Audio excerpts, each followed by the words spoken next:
Izikhulumi eziningi embungazweni weminyaka engama-50 kwasungula i-IFP zigcizelele ukugcina izimiso zomsunguli weqembu, kepha umbuzo uthi ingabe lokho kuyenzeka? Kusukela-ke iqembu libe iNkatha Freedom Party ngaphansi kobuholi bukaMntwana kwaPhinda Ngene. Inhloso enkulu kwakuwukuthi libumbe noma lihlanganise abantu abamnyama ngokuvulelekile, kodwa ikakhulukazi amaZulu. Ngasho ngithi-ke kulokho vele iqembu alikaze ekuqaleni libe ney'nhloso zokuthi lifuna ukufaka wonke umuntu. Kube into eliyicabange kamuva ukuthi angeke likwazi ukuthi liqhubeke nokuthi lidlondlobale uma lizogxila kuphela ohlangothini olulodwa noma ligxile ekutheni liqoqa amaZulu. So ngasho-ke ukuthi kulolo hlangothi bayazama. Nakuba iqembu lingenzanga kahle ezweni lonke laphazanyiswa ukuvela kwe-MK Party KwaZulu-Natal, kepha abaholi abaqavile beqembu basey'khundleni ey'nqala kuhulumeni wobambiswano emva kokhetho lwango-2024. Ingabe lokhu kuzolisiza kanjani iqembu? Ngicabanga ukuthi-ke iqembu le-IFP ukukhula kwalo kuzophazamiseka ngoba isiyingxenye yalo hulumeni olona wokubambisana.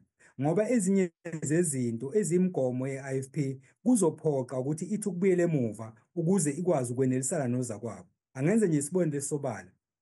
Isinqumo se-IFP sokuthi ivumelane nohulumeni ekutheni kukhushulwe i-VAT ngo-0.5%. Akuyona into ngempela i-IFP ebingayivuma uma bekuwukuthi isazimele. Okwenza ukuthi kuvume lokho ngoba isiyingxenye kahulumeni, ngaleyo ndlela ayiselona iqembu eliphikisayo. Ukugcwala kwenkundla iPrince Mangosuthu Regional Ondini kudweba isithombe esihlukile ngokusebenza kweqembu okhethweni olwedlule.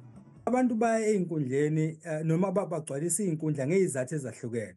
Kunabantu abakujabulelayo nje ukuba lapho okunomnyakazo khona nje, babe khona nje noma bengewona amalunga alelo qembu. Okokuqala lokho.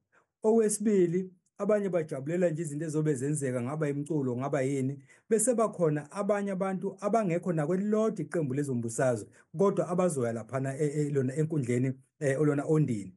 Siyazi ukuthi osopolitiki banawo lento ukuthi uma ngabe kunemicimbi kanje, abantu uma befika banikezwe iy'kipa noma ama-t-shirt alelo qembu. Ngizosigqoka nami leso skipa, hhayi ngoba mhlawumbe ngisho ukuthi sengingxenye yalelo qembu. I-IFP ilindeleke ukuba isingathe ingqungquthela yokukhetha ubuholi kulo nyaka.